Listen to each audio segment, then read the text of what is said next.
মৌলভীবাজারে গৃহবধূ রুবিনার মৃত্যু নিয়ে তোলপাড় সৃষ্টি হয়েছে। নিহতের শ্বশুরবাড়ির লোকজন একে আত্মহত্যা বললেও নিহতের পরিবার তা মানতে নারাজ। এছাড়াও মৃত্যুর আগে স্বজনদের কাছে বলা নির্যাতনের কথা আর ময়নাতদন্তে শরীরে মেলা একাধিক আঘাত বলছে ভিন্ন কথা।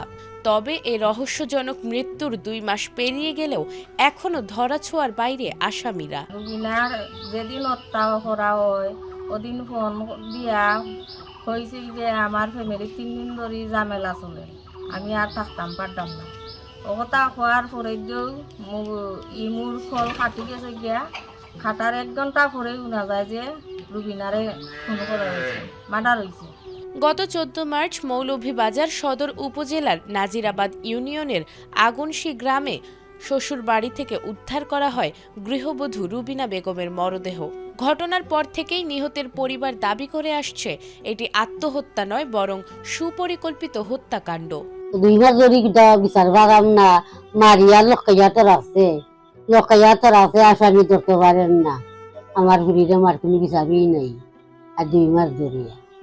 ময়নাতদন্তের রিপোর্টে শরীরে আঘাতের চিহ্ন মেলায় তাদের শেষ সন্দেহ এখন আরো জোরালো। আমার বোন যে হত্যা করে ওই চাই 2 মাস হয়ে গেছে কি আমরা কোনো বিচার পাইছি না, প্রশাসনের কাছে আমরা প্রশাসনের কাছে বিচারের লাগে যাই, তারা কই আমরা লোকেশন দিতাম, তারা কোনো লোকেশন পায় না, আমরা লোকেশন পাই মুকিলা। এ ঘটনায় নিহতের বড় ভাই সেলিম মিয়া বাদী হয়ে মৌলভীবাজার মডেল থানায় একটি মামলা দায়ের করেন।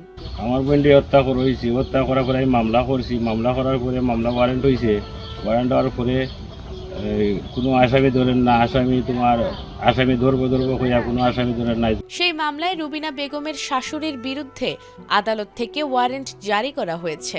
তবে দুঃখের বিষয়, ঘটনার প্রায় 2 মাস পার হতে চললেও পুলিশ এখনো কোনো আসামিকে গ্রেফতার করতে পারেনি।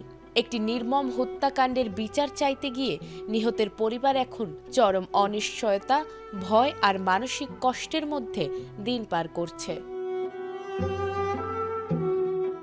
অবশ্য প্রশাসনের পক্ষ থেকে আশ্বাসের কমতি নেই।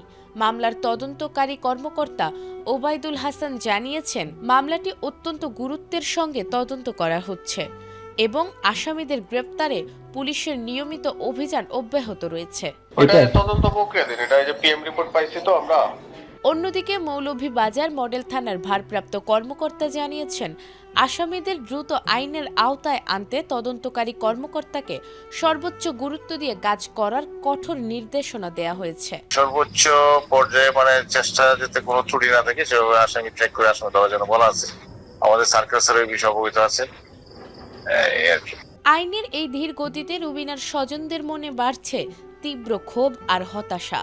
পরিবারের একটাই দাবি, অবিলম্বে আসামিদের গ্রেফতার করে ঘটনার প্রকৃত রহস্য উদ্ঘাটন করা হোক এবং দোষীদের দৃষ্টান্তমূলক শাস্তি নিশ্চিত করা হোক। নাজমুন নাহার জান্নাত, এটিএন বাংলা।